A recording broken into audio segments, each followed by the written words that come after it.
Hello everyone, welcome back to Study Abroad with Piyush, your very own study abroad coach. And today we are going to be discussing about the German student visa process. We are going to start with the time that you have received an offer letter. We have broken this down into 6 steps. The step number 1 is completing your enrollment with that university, which might include sending and providing certain documents to them or making a certain deposit.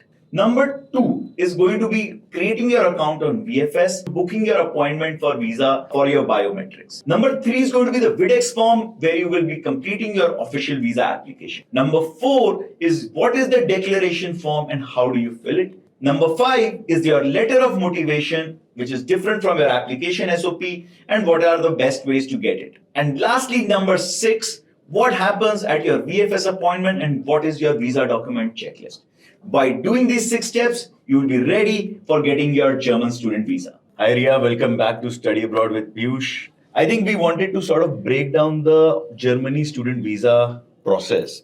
And we want to start from the point where a student has received their offer letter from their dream university, public or private. But from that point onwards, what are some of the key steps in taking that student to the final German visa? All right, okay. So once a student generally receives an offer letter, so obviously in Germany there are 2 categories. One is private, another one is public universities. Right. So in private, how it works is that once a student receives an offer letter, he has to pay a certain amount of deposit to the university to secure a seat. And also they have something like a contract that you need to sign so that your confirmation of enrollment is there. Correct. And when it comes to public universities, so for public, the enrollment steps are very, very specific as per the university. So for, let's say, University X, it could be different. For University Y, it could be another enrollment process. So the enrollment process also is into 2 categories, which is offline and online. So online is basically that the university will help you understand what all documents have to be uploaded. The student can do it on the portal itself, whereas for the university portal. Exactly, yes. Yeah. And when it comes to the offline, so the student has to courier a set of documents to the university within a specific... And what are these documents typically? So the documents generally consist of the student's mark sheets, his 12th, 10th and his bachelor's. Mostly academic record? Yes. Where you have to submit original or attested copies? Yes. So basically it's like attested copies that the student sends in, and when the university, like when he goes to the university, he can obviously show his original documents too. Fantastic. So now that the enrollment process would be completed, what does the student do next? So once the enrollment has been officially completed, the university will give him a confirmation that it has been done. Meanwhile, what he can do is, because in Germany, the offer letter is only a document on the basis of which the student can do his visa process. So it is not like US या UK कि भाई cash letter चाहिए या I-20 चाहिए. Correct. Whatever is the offer letter of the university, that can be used for your filing your visa. Yes, that can be done. So we don't have to wait for any official document to come down. And once the admission letter comes in, the student can start with the visa process. So initially what the student does is, there's a specific VFS portal on which student can go and book his visa slots. It's always advisable to book the slots in time because the student might run out of the slots. Like right now, it's middle of August that we are shooting this. Exactly. And students are not getting slots for the October intake. So So preferably, it's advisable that you start your overall process along with the applications 8 to 9 months prior. So yeah, Riya, this is the VFS portal that where, we just can go and set up our, log in into our account. Right. And once we log in, we can actually go out, fill up our basic information and then make the slot booking. Right? Correct. So it's interesting to know this. The visa fee, of course, it's 75 euros, but it always shows as 1,714 rupees on the VFS portal, right? Correct. So the student doesn't need to bother about conversion rates. It is 1,714 rupees for that. So the student has to pay that. So it's advisable that while booking the slots, there are multiple other facilities which students can opt for. So there's a premium lounge facility. Then we have courier and SMS also. So we recommend that students should majorly opt for courier and SMS services, which would hardly cost them, let's say, the courier charges would cost them somewhere around 600 and the SMS would cost them somewhere around 100 rupees extra. But at least they are updated about every, any movement that is happening. Yes. Yeah, because every time I apply for a visa, I always take SMS service. because that keeps you updated. You don't have Yes. to keep going and checking on the on your account, right? Perfect. So I will go to my VFS Global account. I will create my account. I will fill my details. I will pay the fee, and I will then book my slot. Correct. Ideally, if somebody who's going in October intake, by when should they be targeting? So ideal time is that they should do it way before August. So I personally believe that right now it's mid of August and students, as you said, students are having difficulty in getting slots. So we recommend that students should do it somewhere around June end or July first week. So June and July for October intake, and what about January? So summer semester, we recommend that students should do it by the end of the year almost, by December, January again. So that is for April intake. Yes. So for booking this slot, Yeah. is it based on a specific university, or can I book this slot even before I get my offer letter? When you get an offer letter, then you book the slots. In certain cases, because the process after enrollment is also included in the overall thing. So we recommend that students should actually book it once they have the offer letter so that they're confirmed that they're going to a specific university. Do we have to fill that in this account?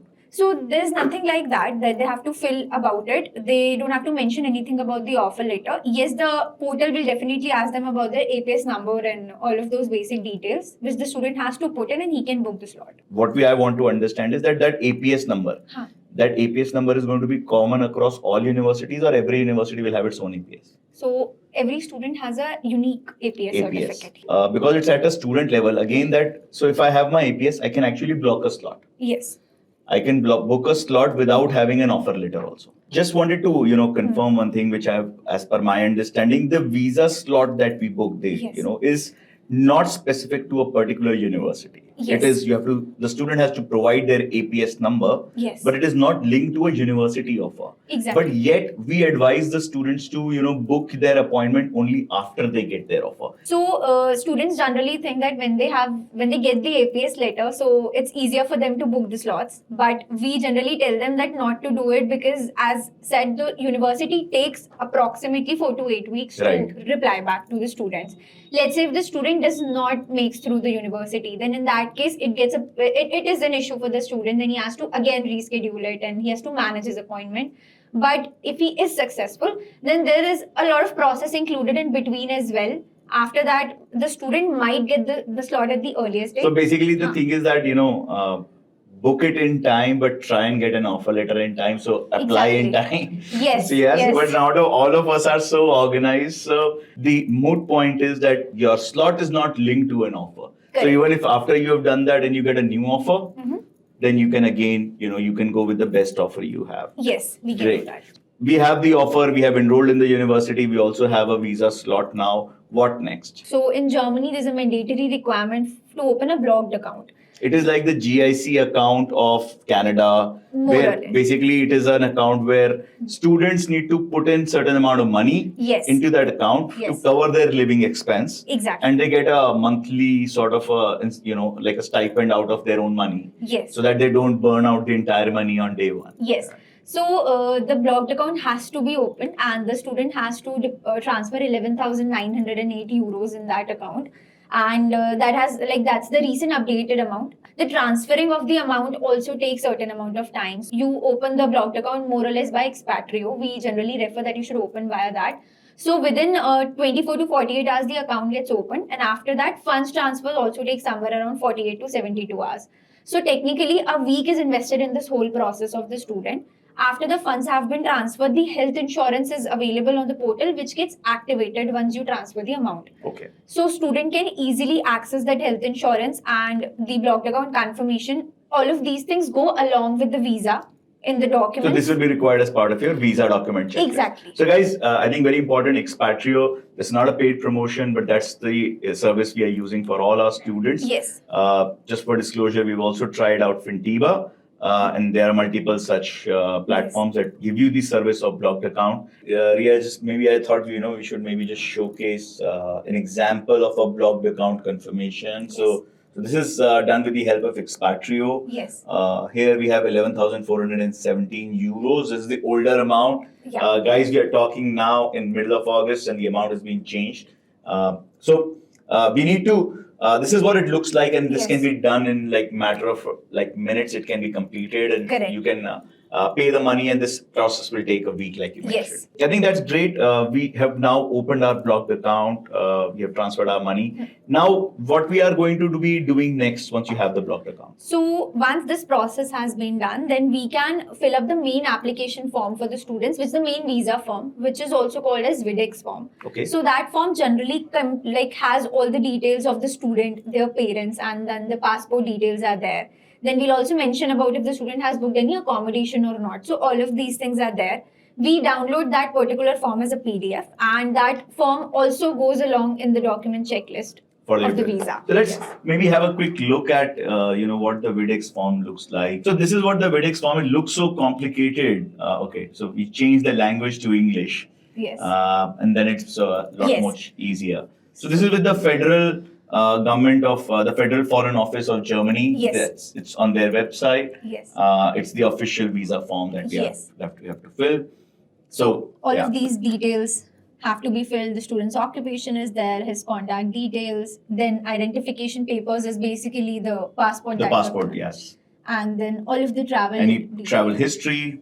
References, let's say if the university representative, you're going to mention his or her name. Then but this is a technical form. You need to fill it very carefully, right? Exactly. It's like the DS-160 of US visa process. But for example, if I am not having all the information in one go, what do I do? So let's say that somebody has filled something incorrectly in the form. So in that case, there's always an option. Let's say if I have made my date of birth wrong, I want to change it. So I'll go here and click on save. Once I save it, there's a specific document that gets downloaded in the system. So that particular document can be utilized every time whenever you want to make any correction. So the students can go here, import data, and then they can select that file. So automatically, whatever information the student has filled, it comes here. So the student does not have to fill the whole form. Refill it again and again. So that saves the student's time, basically. Right. No, that's fantastic. I think that's a great tip. Thanks, Riya, for that. You fill up your information on the VIDEX form. This is the main visa application form. Correct. Download it as a PDF, and you keep a copy of that as your visa document package. Right. Now we have, just to summarize what we have done so far, we got our offer letter from a great German university. Yes. We completed our enrollment process. We went to VFS, we booked our appointment, paid the visa fees. Then we opened a blocked account where we put in our money for our living expenses, where we also got our health insurance activated. Yes. And then we filled up our VIDEX form. Right. So this is what we have done so far. What comes next? So friends, we have discussed this question in our next video. So do check it out and subscribe to our channel.